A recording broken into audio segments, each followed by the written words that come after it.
اب قرآن کی بھی بڑی شان ہے، قرآن کو بھی پڑھنا لازم ہے اور حدیث کو بھی پرکھنا لازم ہے. یعنی جب تک ہم حدیث نہیں پڑھیں گے ہمیں قرآن سمجھ نہیں آئے گا، اور جب تک قرآن نہیں پڑھیں گے تو حدیث سمجھ نہیں آئے گی. اب قرآن سنیں، قرآن جو ہے یہ اسلام کے، یہ سمجھے اسلام کے دو پہیے ہیں. جیسے سائیکل کے دو پہیے رہتے ہیں، سائیکل کے دو پہیے ہیں تو سائیکل چل رہی ہے، اگر اس میں سے اگر ایک بھی پہیہ رک گیا تو سائیکل رک جائے گی. ویسے ہی قرآن و حدیث کا معاملہ ہے، اسلام کے دو پہیے ہیں، اگر ایک بھی پہیہ رک گیا، اگر ایک بھی تم نے روک دیا یا قرآن کو تم نے اول سمجھا کہ ہم حدیث پر عمل کرنے والے نہیں ہیں، تو وہ تمہارا بھی اسلام رک جائے گا، تمہارا ایمان رک جائے گا. کیونکہ قرآن بھی حق ہے اور قرآن والا بھی حق ہے، اور قرآن والے کے جو کلمات ہیں وہ بھی حق ہے. اب قرآن کی شان میں بیان کرتا چلو کہ ایک اپنا ایمان بنائے اس لکڑہارے کی طرح، اس لکڑہارے کے مانند اپنا ایمان بنائے. کون سا لکڑہارا؟ کہ جس کی بادشاہی مسجد کے سامنے ایک لکڑیوں کی چھوٹی سی دکان تھی.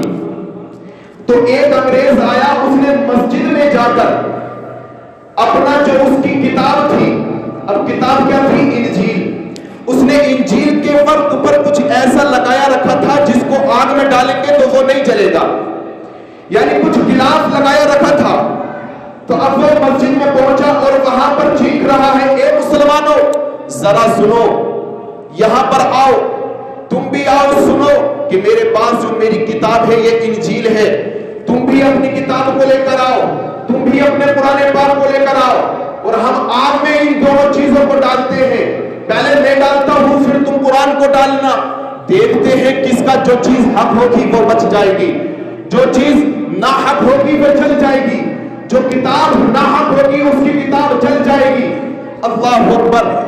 اتنے میں اس لکڑہارے نے جب یہ سنا، مسجد سے بھاگا بھاگا جب پہنچا وہ اپنی دکان پر، دکان میں جا کے لے کر آیا وہ قرآن کے کچھ ورق رکھے تھے جس کو وہ روز تلاوت کرتا تھا، ان تلاوت کرنے والے ورقوں کو لے کر آیا اور آنے کے بعد مسجد میں پہنچا اور للکار کر کہا، اے انگریز کی اولاد ذرا سن، میرے ہاتھ میں یہ قرآن ہے اور میں نے اس قرآن کو اب سینے سے لگا لیا، تو بھی اپنی انجیل کو سینے سے لگا لے اور سن لے کہ اس قرآن کو ہم پہلے میں ڈالوں گا، اپنی جو میری دکان ہے اس دکان میں میں آگ لگا دیتا ہوں اور اس دکان کی آگ میں میں پہلے کودتا ہوں اور پھر تو کود جانا. اس کو مباہلہ بولتے ہیں، پہلے میں کود جاتا ہوں پھر تو کود جانا. دیکھتے ہیں کس کی کتاب حق ہے، دیکھتے ہیں کس کی کتاب ناحق ہے. اگر جس کی کتاب حق ہوگی اس کی کتاب بچ جائے گی، اور جس کی کتاب ناحق ہوگی اس کی کتاب چل جائے گی اور وہ شخص بھی چل جائے گا. اللہ اکبر. اس انگریز نے جب اتنا سنا تو وہ ہکا بکا رہ گیا، حیران ہو گیا، اپنی گاڑی اٹھائی اور چل پڑا. اللہ اکبر. میں ان تمام مسلمانوں سے یہی کہتا ہوں کہ اپنا ایمان اس لکڑہارے کی طرح کرو. ابھی مفتی سلمان اظہری نے بھی اسی طریقے کا کچھ مباہلہ کیا تھا. ایک پاکھنڈی اٹھا تھا جس کا نام نرسیما نند تھا، اس نے قرآن کو چیلنج کیا تھا، قرآن کو اس نے گالیاں دی تھی. اور ایک اور اٹھا تھا وسیم رضوی جس نے کہا تھا کہ قرآن کی 26 آیتوں کو نکالو، یہ آیتیں ایسی ہیں جو جہاد کا حکم دیتی ہیں، یہ آیتیں ایسی ہیں جو مسلمانوں کے اندر ایک جذبات پیدا کرتی ہیں. تو یاد رکھیں مفتی سلمان اظہری نے بھی یہی کہا تھا. آؤ میں بھی یہی مباہلے کو تمہیں انجام دیتا ہوں، مباہلے کا تم کو چیلنج دیتا ہوں کہ یہ ایک ہم آگ لگاتے ہیں اور اس آگ میں کودتے ہیں، میرے ہاتھ میں قرآن ہوگا اور کودتے ہیں، دیکھتے ہیں کون بچتا ہے، جو بچے گا وہی حق پر ہوگا. لیکن اللہ اکبر، یہ بھی تاریخ گواہ ہے کہ کوئی بھی غیر مسلم یا جو بھی اس کے بات کرنے والا تھا وہ آگے نہیں آیا. مفتی سلمان اظہری اس جگہ پر پہنچے جہاں انہوں نے وعدہ کیا تھا کہ مجھے اس جگہ پر پہنچنا ہے، تم بھی اس جگہ پر آ جانا، میں بھی اس آگ میں کودوں گا. لیکن کوئی نہیں آیا. آج بھی اتہاس گواہ ہے کہ مسلمان حق ہے، مسلمان کی کتاب حق ہے اور مسلمان کا جو نبی ہے وہ بھی حق ہے. اور آج جو یہ ہماری سرکاریں سوچ رہی تھی کہ مفتی سلمان اظہری کو ہم جیل میں ڈال دیں گے، جیل کی سلاخوں کے پیچھے ڈال دیں گے، تو وہ جو ہے افسوس کریں گے کہ ہائے میں نے کیا کر دیا، میں ایسے بیانات نہ کرتا، میں نبی سے عشق نہ کرتا، میں نبی سے محبت نہ کرتا، یا میں نبی سے محبت کی ایسے دعوے نہ کرتا۔ لیکن یاد رکھے اتہاس بھی یہ گواہ رہے گا، اور یہ بھی اتہاس گواہ رہے گا کہ وہ مرد مجاہد جب جیل سے نکل کر آیا تو اس مرد مجاہد نے یہی کہا تھا، اس مرد مجاہد نے نکلتے ہی یہ کہا تھا کہ شیر آ گیا ہے اور شور بھی ضرور آئے گا۔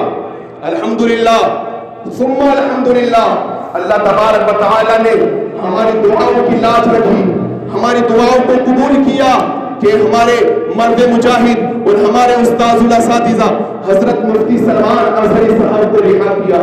ان پر جو کیس تھے ان لوگوں نے سوچا تھا ہم چھوٹے کیس ڈالیں گے تو یہ ڈر جائیں گے۔ مسلمان اس طریقے کے ہی رہتے ہیں، کچھ ایسے معاملات پیش کر دیتے ہیں مسلمان ڈر جاتے ہیں، لیکن اس مرد مجاہد کے ایمان کو سلام، کیا ایمان رکھتا ہے کیا ایمان رکھتا ہے؟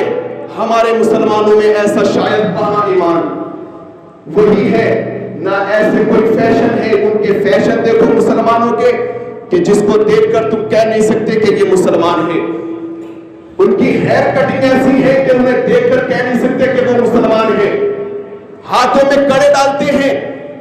میں نے ایک کو یہی سمجھا تھا کہ وہ غیر مسلم ہے، لیکن میں نے پوچھ ہی لیا کیا تم مسلمان ہو؟ کہتا ہے ہاں الحمدللہ میں مسلمان ہوں۔ تم کیا یہ تمہارا حالات بنا رکھے ہیں تم نے؟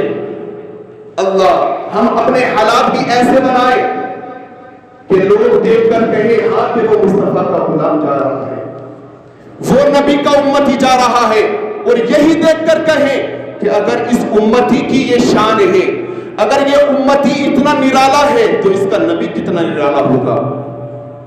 اب قرآن کا ایک واقعہ اور ہے، وقت کی قلت ہے میں مختصر بیان کرتا ہوں بس، کہ حضرت امام اعظم ابو حنیفہ کے جو شاگرد ہیں حضرت امام محمد کی بارگاہ میں ایک شخص آیا جو بوڑھا تھا، اس کے بال بھی بالکل سفید، داڑھی بھی بالکل سفید، لیکن اتنا کمزور تھا کہ کچھ نہیں کر سکتا تھا۔ آ کر امام محمد کی بارگاہ میں حاضر ہوتا ہے اور کہتا ہے حضور میں نے رب تعالیٰ سے یہ دعا کی تھی، میں نے رب تعالیٰ سے یہ منت مانگی تھی، کہ منت یہ تھی کہ اے میرے اللہ کہ مجھے ایک بیٹی عطا کر، میں بے اولاد ہوں مجھے اولاد عطا کر، اگر تو مجھے بیٹی عطا کرے گا تو میں اس کو دینی تعلیم دوں گا، اس کو دنیاوی بھی تعلیم دوں گا، اور جب اس کی جب شادی کا وقت ہوگا تو میں اس کی تمام دنیا کے کام کو اس کو دوں گا۔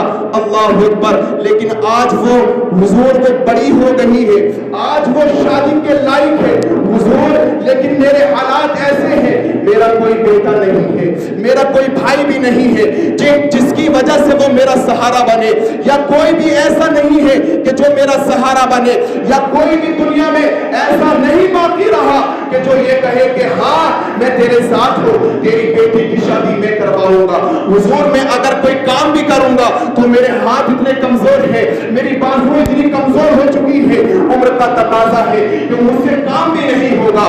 اب یہ عرض کرتے ہیں امام محمد فرماتے ہیں کیا تیرے گھر میں کوئی قرآن شریف ہے؟ کیا فرمایا قرآن شریف ہے؟ کوئی ورد ہے؟ کوئی نسخہ ہے قرآن پاک کا؟ عرض کی یا حضور ہاں میرے گھر میں قرآن ہے، میرے گھر میں قرآن کا ورد ہے جس کو میں تلاوت کرتا ہوں، روز میری بیٹی بھی تلاوت کرتی ہے۔ حضرت امام محمد فرماتے ہیں اب تجھے دنیا کی کوئی ضرورت نہیں، ساری دنیا داری تیرے پاس ہے، ساری آخرت تیرے پاس ہے، دنیا کی کوئی چیز اپنی بیٹی کو نہ دے، کوئی چیز اپنی بیٹی کے جہیز میں میسر نہ کر، بلکہ قرآن کا جو وہ ورد رکھا ہے، قرآن کے جو وہ نسخے رکھے ہیں، قرآن کی جو وہ جلد رکھی ہے، وہی اپنی بیٹی کو جہیز کے طور پر دے دے۔ آج اس بات سے پتہ چلتا ہے ہم نے اپنی شادیوں کو کس طریقے کا بنا رکھا ہے، ہم نے اپنے رسموں کو کس طریقے کا بنا رکھا ہے۔ وہ ائمہ جنہوں نے کہا تھا کہ جب تمہیں شادی کرنی ہو، تم پر کوئی مال و دولت نہ ہو تو تمہیں کرنا کیا ہے؟ قرآن مجید کو ہدیہ کے طور پر دے دینا ہے۔ قرآن پاک میں ہر چیز کی دوا ہے، ہر چیز کا خلاصہ ہے، ہر چیز کا جواب ہے، ہر چیز کا توڑ ہے، لیکن یاد رکھیں قرآن پاک کا کوئی توڑ نہیں ہے۔ آج جو لوگ یہ سوچتے ہیں کہ ہم قرآن پاک کو بدل دیں گے، ہم قرآن پاک کی جو ہے کچھ آیتوں کو بدل دیں گے، اس میں کچھ اور ایڈ کر دیں گے، اور یاد رکھنا میرے رب کا بھی یہ چیلنج پورا اتہاس بن کر رہ گیا، آج تک کوئی آگے نہ آیا۔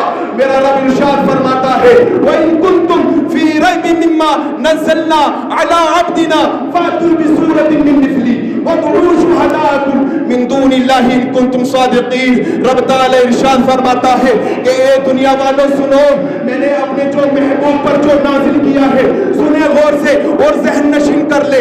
رب تعالی ارشاد فرماتا ہے میں نے اپنے محبوب پر جو نازل کیا ہے، اور اگر تمہارے ذہن میں وہ فٹ نہیں ہوتا ہے، وہ تمہارا ذہن قبول نہیں کرتا ہے، تو جاؤ، تمہیں پوری دنیا والوں کو چیلنج ہے۔